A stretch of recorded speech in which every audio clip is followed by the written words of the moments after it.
Well, hello everybody. I wanted to start this video off showing a little bit about reading a river. Now this is a big river, right? The Kootenay River. So where I'm filming right now, right over that way, there's kind of an island, and the river splits both ways, okay? Now, from what I've been told, that island there has very good gold in it.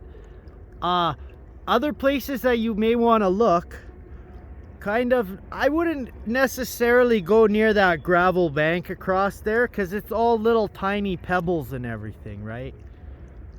What we have over here is all of the bigger rocks, the bigger stones. Okay, so I'm gonna walk ahead a little bit here. Now this whole shoreline, kind of anywhere that the land jots out a little bit, they're good points. Now if you are gonna check like a corner of a river or creek, start as close to the water as you can with a hole, and about every 3 or 4 feet make another hole, and eventually you're going to come across where the ancient channel of gold landed, because it's usually not where the water is now, but it could be there or there or there or up there a little bit. So the best thing to do is to test 4 or 5 holes away from the water to see where the gold is on the corner, okay? Always try to stay to inside corners. Now that doesn't mean there's not gold on the outside bends, but generally there's more gold on the inside. This gold is heavier, it falls out first as it goes around the corner. So there's some awesome little prospecting knowledge for everybody. That's how I'm reading this river. I'm in a great spot right now. I found good gold in the last video, so I'm hoping that continues. I'm deeper in the hole now, but I'm hoping what I got wasn't just some flood gold from the surface in the last videos. I'm hoping I get a little bit more this time, but I'm gonna go back to the same hole. I'm gonna make it bigger, deeper, and hopefully we see some good gold again. So everybody, thanks for tuning in. I love making the videos. That like or sub, if I impress you at the end, it's great, okay? Stay tuned for a good video. Beautiful scenery. Hey everybody, here's my hole. I hope you like that little bit of prospecting knowledge there that I gave for everybody. This is my hole from the last video. Had some good gold in it, some silver stuff in there too. But it did have some gold, so I'm gonna continue in the same spot, but I'm gonna move these big rocks from around it, and I'm gonna dig down deeper into the center of it now and see if the material gets any better or if it's just the same as what I've been digging. So let's have a look. See, it's a beautiful day, everybody. Yeah, one pointer for everybody: once you dig deep down in the center of your hole, don't accidentally step in it with your rubber booties, because it's no fun having wet foot for the rest of the day. So I have some really good material right here, so I'm just gonna take a pen, put them down, show you.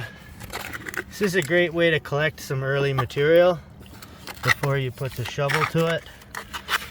This here is a very thin metal edge shovel, so works really well for scraping material, digging rocks.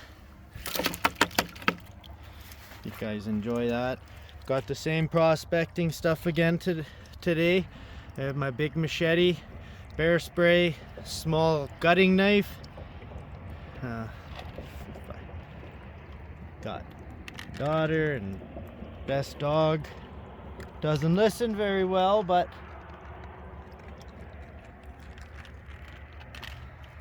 okay. Back to business, everybody.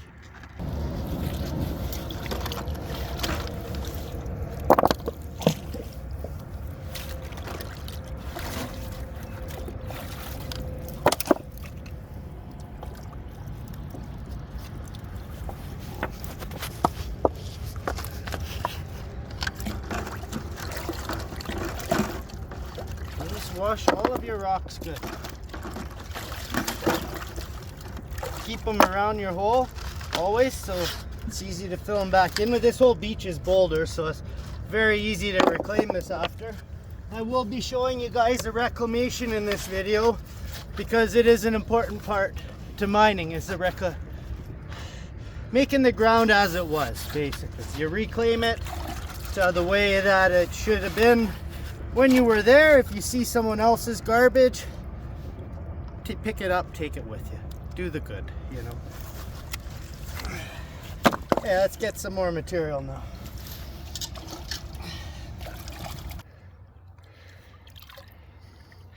There's my future prospector.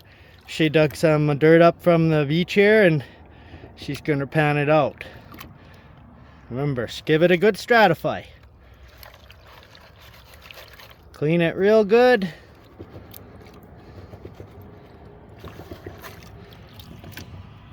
Now it's my turn. I use the big boy.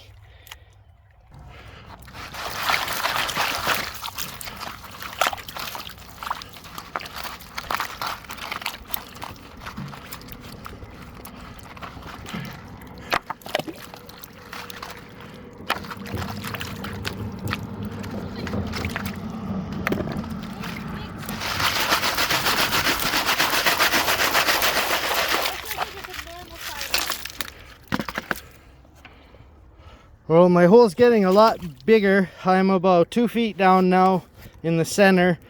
Material's looking really good. I'm gonna keep gathering a bit more. Okay, everybody, that was a lot of work, but I got a full bucket together. I had a little extra, so I have another bucket set up to keep going after, but I don't have enough material. But in order, if I wanted to make 2 buckets of material now, what I can do is start filling the second bucket up, but use my big pan to get it wet with water from my hole. So then I can get 2 buckets full before I have to pan anything out. So, little tip for everybody: if you only have 2 buckets, you can still make it work. Just wanted to show everybody this. Okay, I usually start with a pretty big pan because I'm a little bit more experienced with panning, but when you're first starting out, you generally want to start with a smaller pan. So I'll show you my smaller pan. Now this has the sample from the last video in it right now.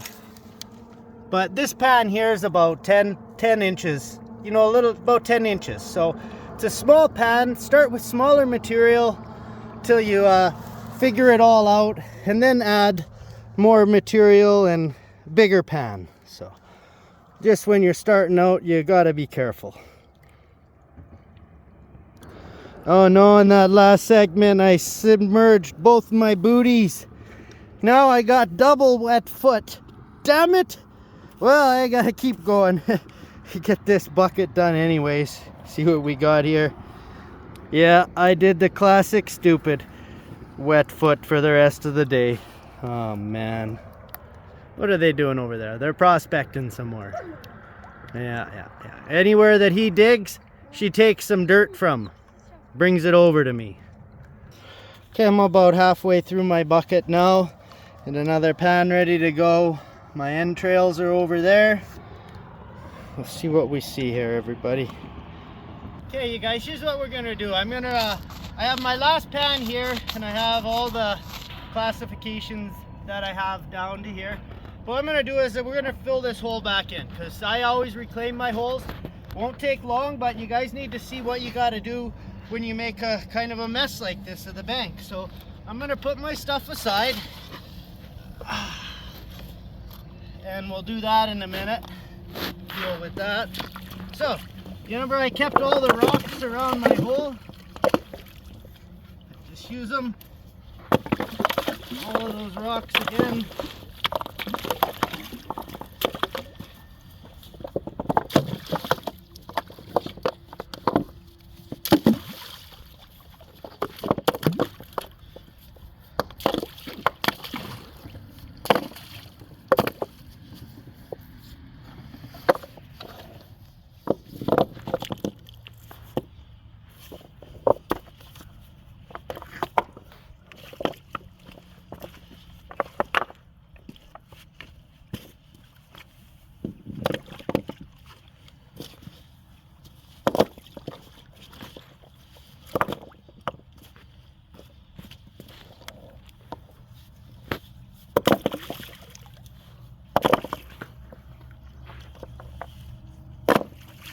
go. That's pretty much good, everybody, because there's a big flood coming in a couple of weeks.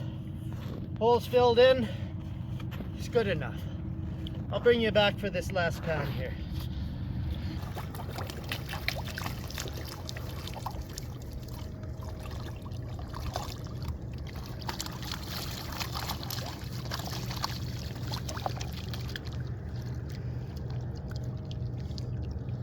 Okay, everybody.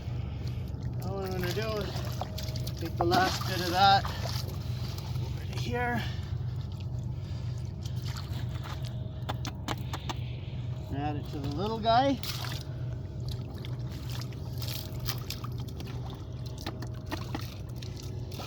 Now let's see what we got. I hope we got something. That was a lot of work. My back is pretty sore right now. Got double wet boot. I hope you guys appreciate the video. I got 2 wet boots right now, so maybe that's worth a thumbs up right there. You never know, right? Very unpleasant feeling having water in your boots when it's glacial water.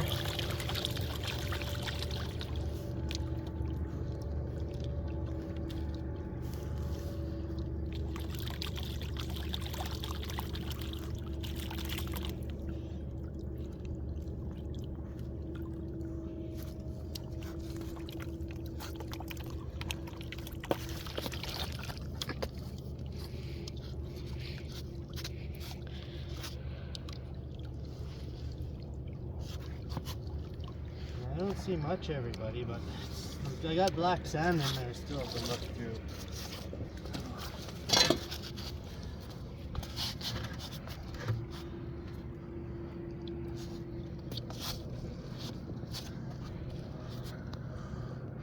Look, there's a shotgun BB in there. Oh, okay, ha! All right, we got something, sweetie. Well, look at that, everybody. We got four nice big flakes. Okay. All right. Thanks you guys for tuning in. I know it's not a ton of gold, but you can see the work that goes into, you know, finding a little bit of gold, and this river has known gold in it. So don't be deceived. I love your ambitions, but don't just go down to your local creek and think there's gold in it. Do your research. There may be gold there, but do your research. Usually the old timers knew where it was, so those are usually the areas to look for. But be very cautious. Always go on crown land or ask permission. Don't get caught on someone's property without permission, because it can go real ugly, especially in BC here. Guys are very defensive over their claims and their properties here. So we're on the beach of the river, so I'm considering this a-okay. I hope you guys enjoyed. We'll see you next week for another one. You guys stay tuned, stay safe, and take care.